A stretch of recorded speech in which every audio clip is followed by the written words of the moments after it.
As the cops break back the plaster to gain entrance into the secret attic room of a Miami lake house, they have little idea what they're going to find inside. Yes, they couldn't possibly have imagined that they were about to stumble upon the discovery of a lifetime. Then they stepped over the threshold.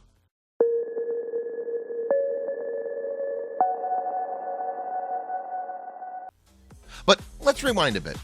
It all started in 2010 when the Drug Enforcement Administration, DEA, launched an investigation into North Miami businessman Luis Hernandez-Gonzalez.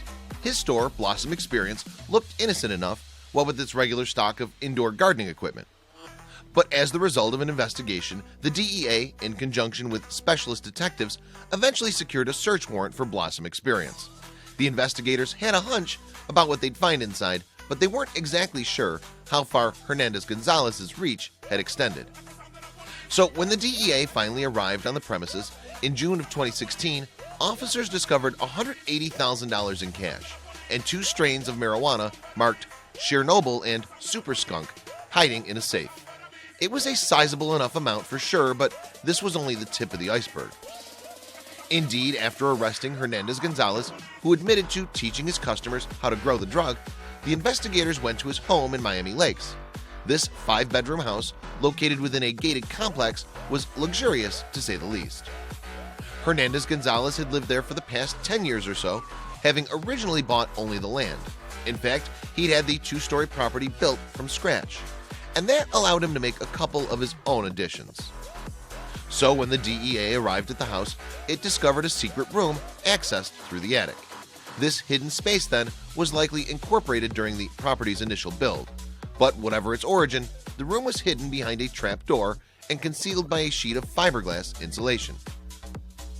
Once the investigators had successfully gained access into the tiny room, all was revealed, and what they found was beyond anything they could have imagined.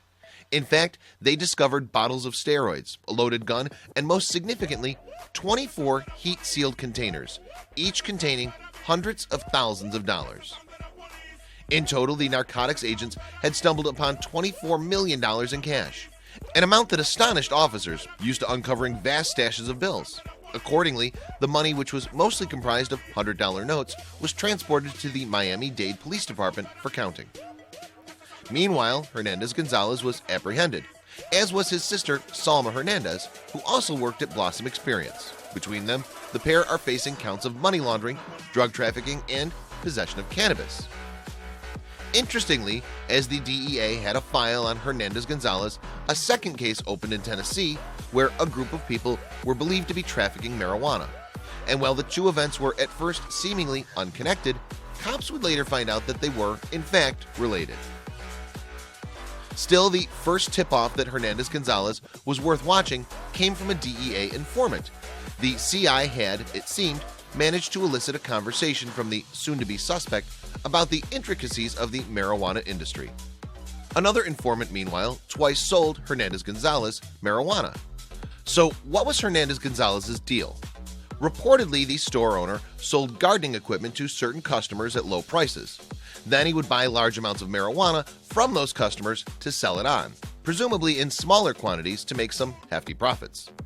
However, despite everything the informants had told the DEA, agents could never build a concrete case with enough evidence to arrest Hernandez-Gonzalez. As a result, the investigation was eventually all but dropped. In fact, years passed with no more information on Hernandez-Gonzalez or Blossom Experience.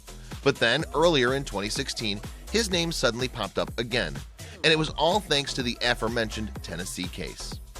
The subsequent investigation into the case led to multiple arrests in June of 2016, when officers also seized cash worth at least $140,000, multiple firearms, and 30 marijuana plants. Interestingly enough, the convicts all shared one thing in common: ties to Miami. What's more, during this investigation, the DEA had wiretapped the Tennessee group's phone, and one of the calls recorded was between local ringleader Luis Rego and, who else, Hernandez-Gonzalez, with the latter advising the former on marijuana plant care. Suddenly, Hernandez-Gonzalez's case was blown wide open, and the DEA had all the evidence it needed to secure the search warrant for his business and home. The rest, as they say, is history. The chief suspect and his sister are currently being held on bail, Moreover, the bond posted by the judge overseeing the case was listed at $4 million.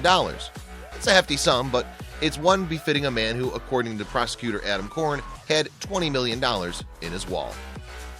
In July of 2016, Hernandez-Gonzalez pleaded not guilty to the charge levied against him. However, the case, possibly the largest of its kind in American history, is still ongoing. And yet, whatever the outcome, the staggering amount of money alone means it won't be an incident soon forgotten.